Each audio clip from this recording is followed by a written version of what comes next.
تو جو بیت رہی تھی بلال پر، ابو فقی پر، زنیرہ پر، جو ان پر بیت رہی تھی، جو خباب پر بیت رہی تھی، جس طرح ہلاک کیا گیا ہے حضرت سمیہ کو، حضرت یاسر کو، یہ ساری تکلیفیں انہیں بھی تھی، لیکن کیا اس کا یہ بالواسطہ ایذا محمد کے لیے نہیں تھا صلی اللہ علیہ وسلم؟ آپ کے ساتھی، آپ کے جانثار، لیکن آپ ان سے بھی کیا کہیں، فصبروا فصبروا فصبروا۔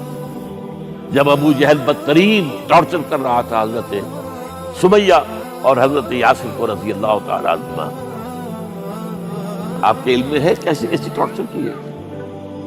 جوان بیٹے کو باندھ دیا ایک ستون کے ساتھ، اس کی نگاہوں کے سامنے برہنہ کیا ہے ماں کو،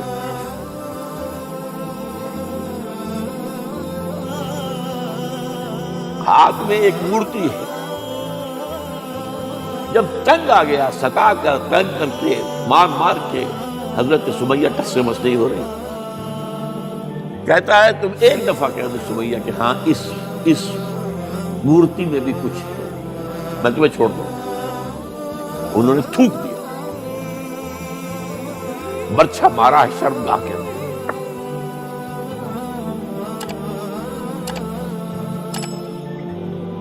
کتنی تکلیف پہنچی ہوئی،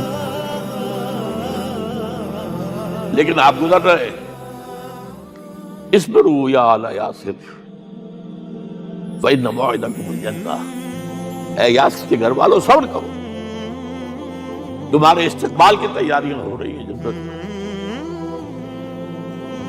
یہ سیرت کوئی بلاتا سناتا ہے، یہ سیرت۔ یاسر کے ساتھ کیا کیا ہے؟ 4 اونٹ نر سانڈ، اور ان کے ساتھ رسے باندھ کر ایک رسے سے ان کا ایک بازو باندھا، ایک سے دوسرا بازو، ایک سے ایک ٹانگ، دوسرے سے دوسری ٹانگ، انہیں دوڑایا ہے کہ پرکھتے اڑ جیسے۔ یہ دین ایسے ہی قائم نہیں ہوا، عدل و انصاف کا نظام ٹھنڈے ٹھنڈے قائم نہیں ہوتا، گھر میں آرام سے بیٹھے ہوئے قائم نہیں ہوتا۔ اور سنیے، 3 برس شیب بنی ہاشم کے تو قید، 3 برس ٹوٹل بائیکاٹ، ایک گھاٹی، ادھر پہاڑ ادھر پہاڑ، دونوں طرف جو ہے پہرے، کوئی کھانے پینے کی چیز اندر نہیں جائے گی، اور پورا خاندان بنی ہاشم، وہ بھی کہ جو ایمان نہیں لائے، وہ قبائلی زندگی تھی نا۔ بنو ہاشم چونکہ حضور کو پشت پناہی چھوڑنے کو تیار نہیں ہوئے، ابو طالب نے آخری وقت تک بھی ساتھ نہیں چھوڑا۔ ہاں، آخری وقت کے قریب ایک بات ہو گئی تھی، ایک مرتبہ تو ہوا کہ وفد آیا ہے قریش کا کہ اپنے بھتیجے کو روک لو، وہ ہمارے معبودوں کی توہین کرتا ہے۔ ابو طالب نے بلایا اور آپ سے کہا کہ یہ اپنے رویے کو بدلے۔ آپ نے فرمایا چچا جان، اب تو چاہیے میرے ایک ہاتھ پر سورج اور دوسرے پر چاند رکھ دے، میں اپنے اس مشن کو چھوڑ نہیں سکتا۔ اور ابو طالب کے عین انتقال کے وقت جو معاملہ ہوا، جب وفد آیا ہے کہ ٹھیک ہے اب ہمارا جو ہے صبر کا پیمانہ لبریز ہو گیا ہے، اب ٹھیک ہے آ جاؤ میدان میں، تم بھی ساتھ چھوڑنے کو تیار نہیں۔ ابو طالب نے بلایا، بھتیجے مجھ پر اتنا بوجھ نہ ڈالو جو میں برداشت نہ کر سکوں۔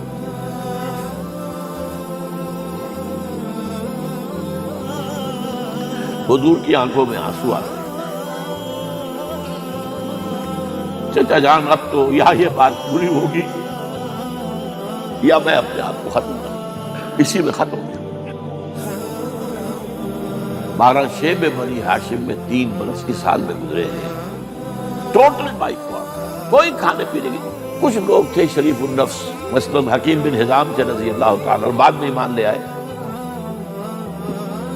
حضرت خدیجہ کے وہ رشتہ دار تھے، وہ پہاڑ پر چڑھ کر ایک طرف سے رات کی تاریکی میں، دونوں دروازے تو بند ہیں، پہاڑ پر چڑھ کر چوٹی سے نیچے اتر کے کوئی چیزیں کھانے پینے کی دے آئے بس صلی اللہ علیہ وسلم۔ کوئی اور ایک آدھ ہوگا ایسا۔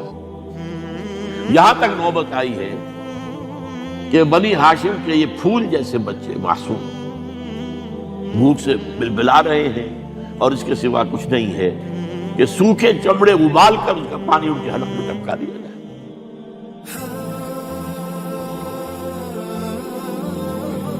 اور جو ہوا وادی طائف میں، جب مکے والوں نے فیصلہ کر لیا کہ آپ قتل کر دو، ابو طالب بھی فوت ہو چکے ہیں، اب کوئی اندیشہ نہیں، کوئی خانہ جنگی شروع نہیں ہوگی، کوئی انٹرا ٹرائبل وار نہیں ہوگی، تو آپ طائف گئے ہیں۔ شاید وہاں کے 3 سردار تھے بڑے، اور یہ طائف اصل میں قریشی کا سمجھیے کہ یہ ان کا گرمیوں کا یہ صحت افزا مقام تھا۔ یہ تمام جو سردار تھے مکے کے، ان کی جائیدادیں وہاں تھی، باغات تھے، اور وہاں کے بھی 3 سردار تھے، تو شاید ان میں سے کسی کو اللہ توفیق دے دے۔